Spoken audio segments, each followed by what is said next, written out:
200,000.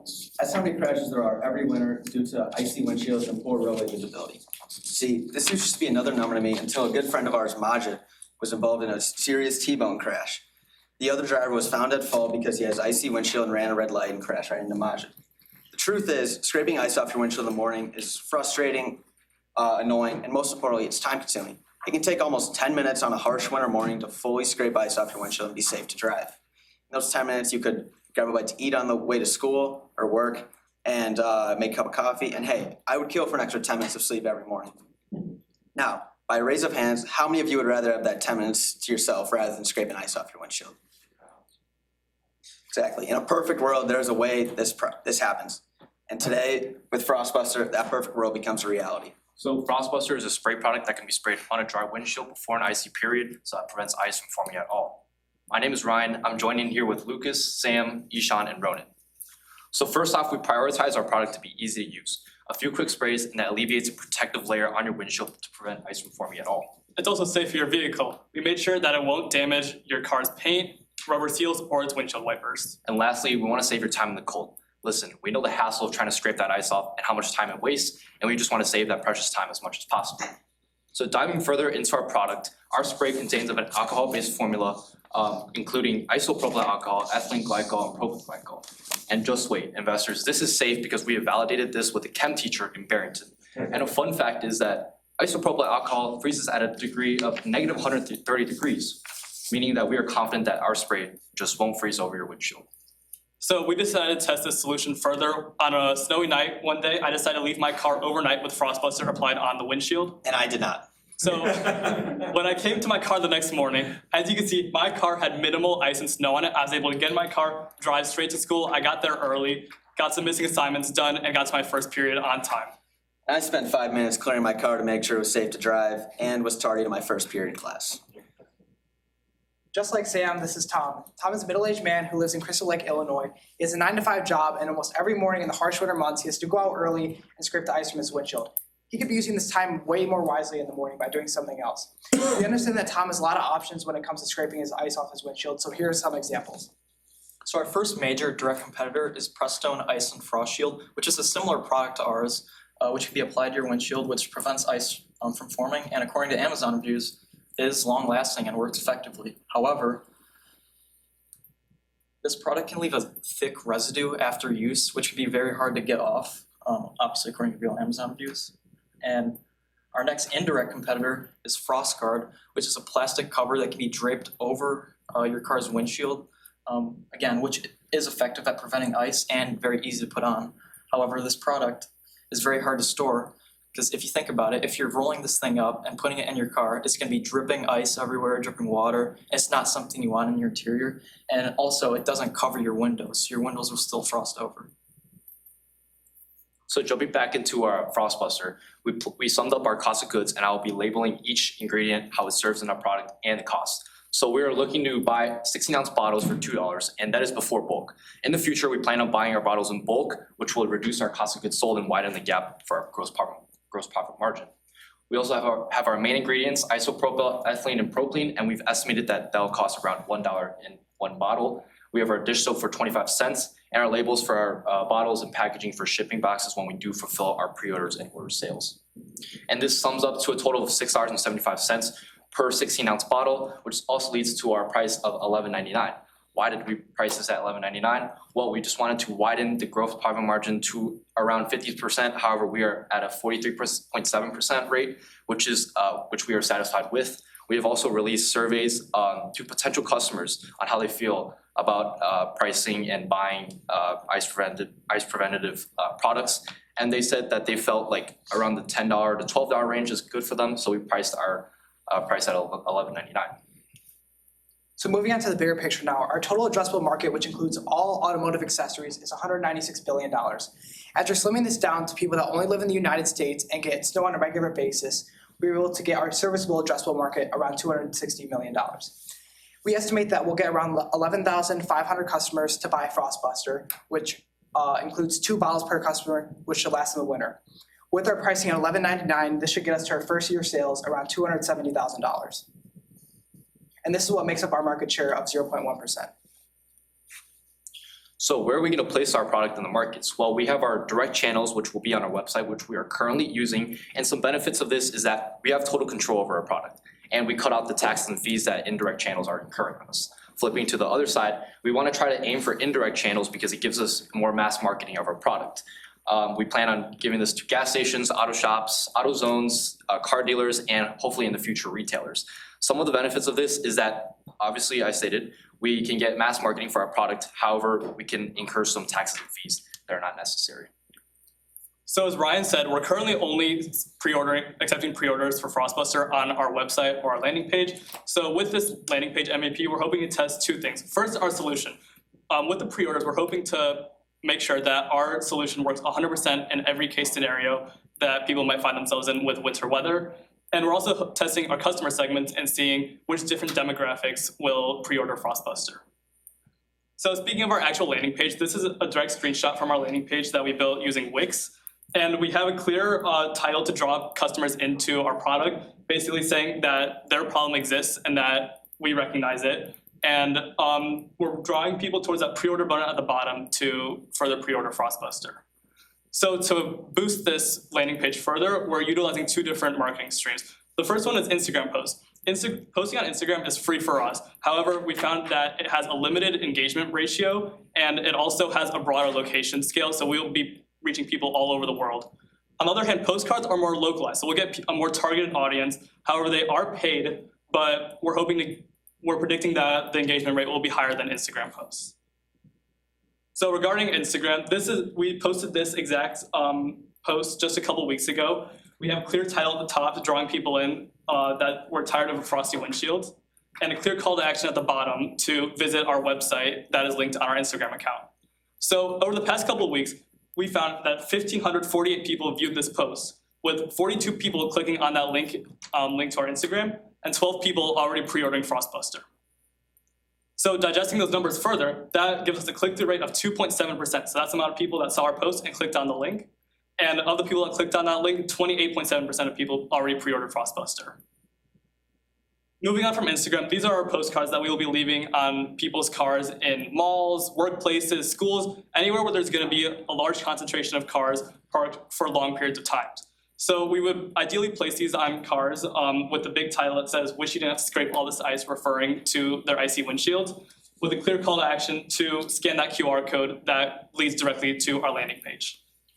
So by implementing our MVP, we're gonna receive our pre-order sales, which give us quantitative data. It gives us a sense of how many people are really demanding. Like Ronan said, we already have 12 pre-orders in set. And for our further goals, we wanna try to reach 75 pre-orders, because the larger the number, the more confident we are that people are demanding investors such as you and external users. And by doing so, we wanna try to get 600 website clicks to mass market our websites. And some of the follow-ups that we want to achieve is today I'll be giving away a free sample of Frostbuster to a potential customer that has reached to us.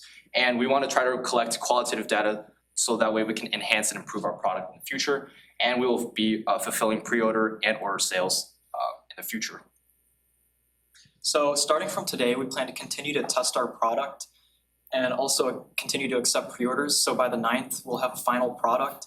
And the 9th, we also plan to start distributing those postcards that we listed earlier. And by the 20th, we plan to actually start manufacturing our product and fulfilling those pre-order requests. And by the 28th, we plan to have all of our pre-order requests fulfilled and to start accepting new orders.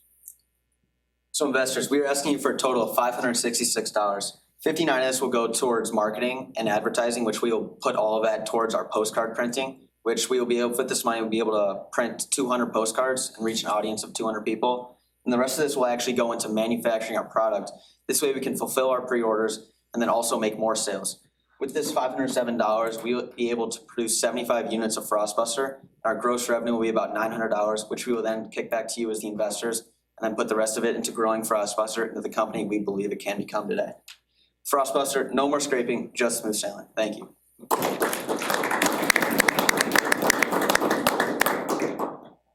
I like the idea. Who's the chemist in your came up with this?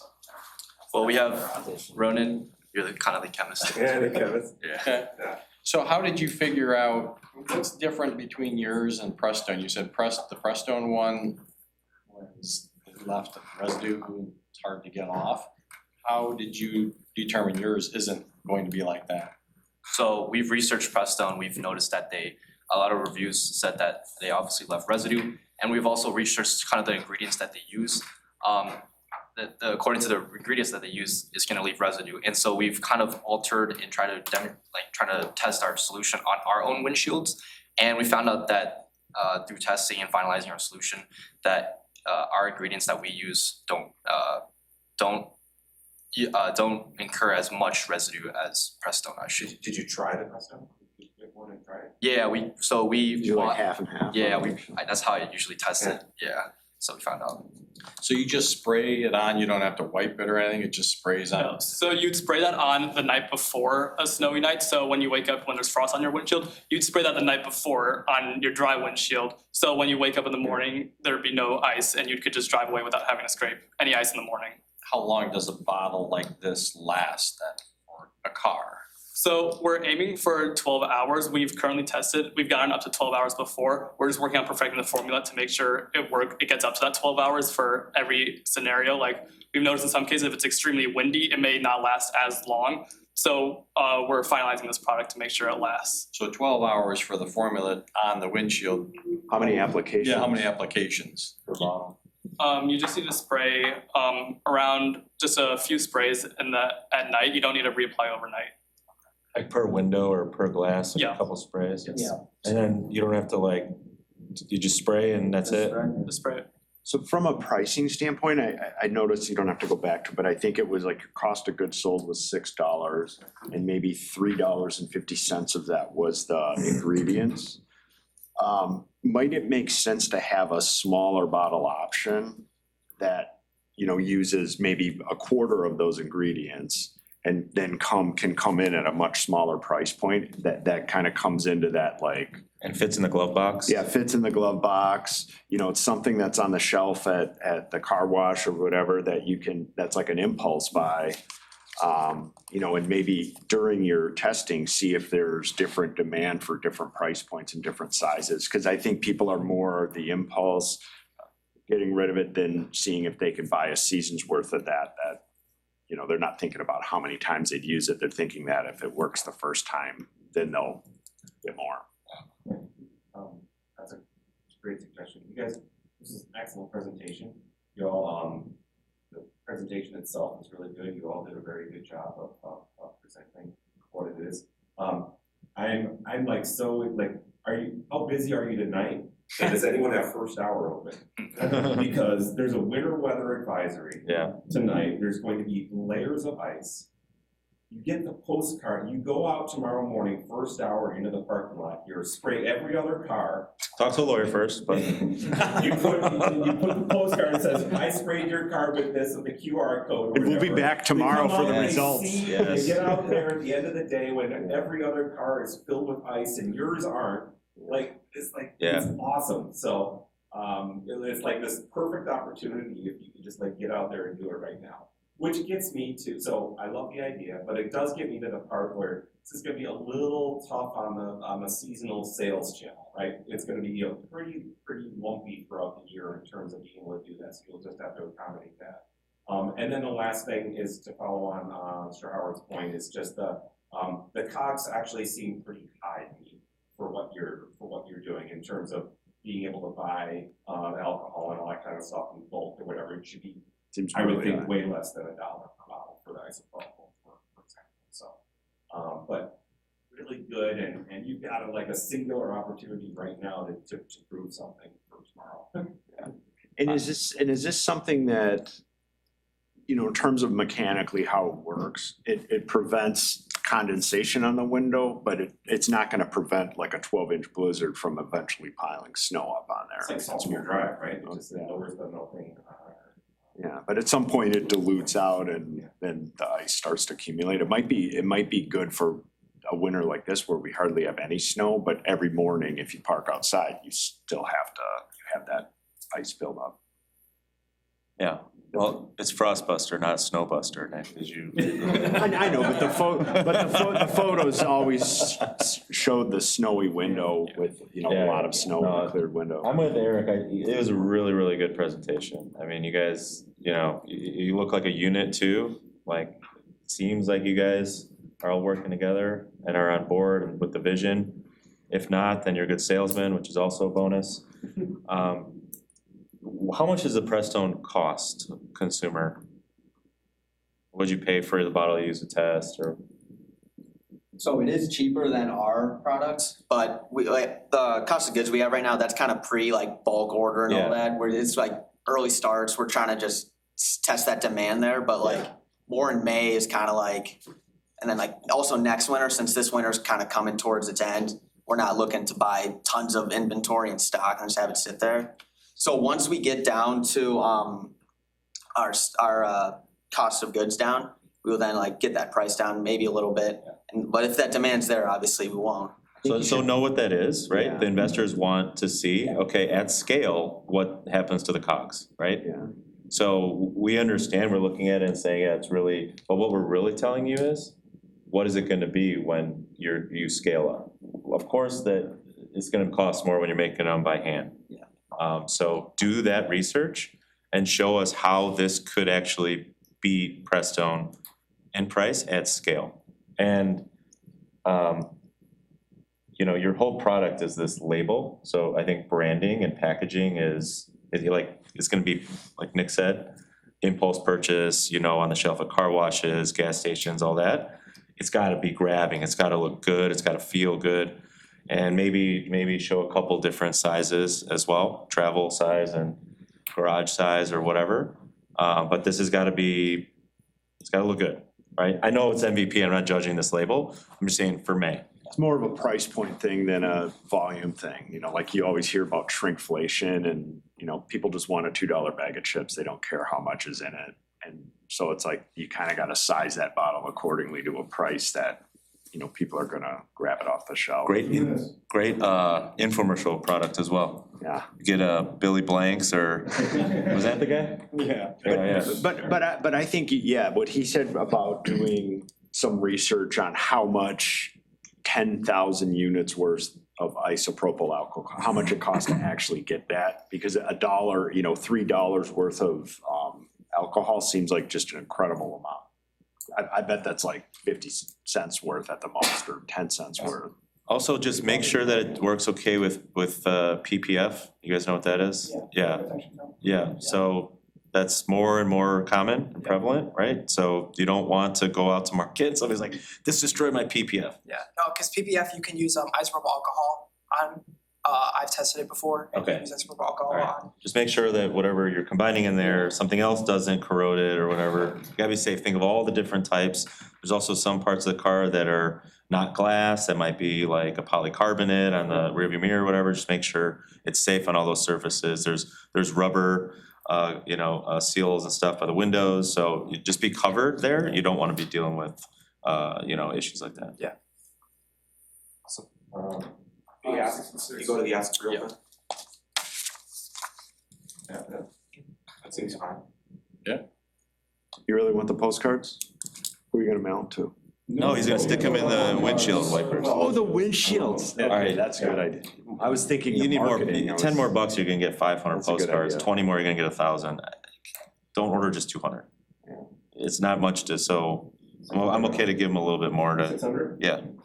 600. Done. Thank you, good job, guys. Thank you.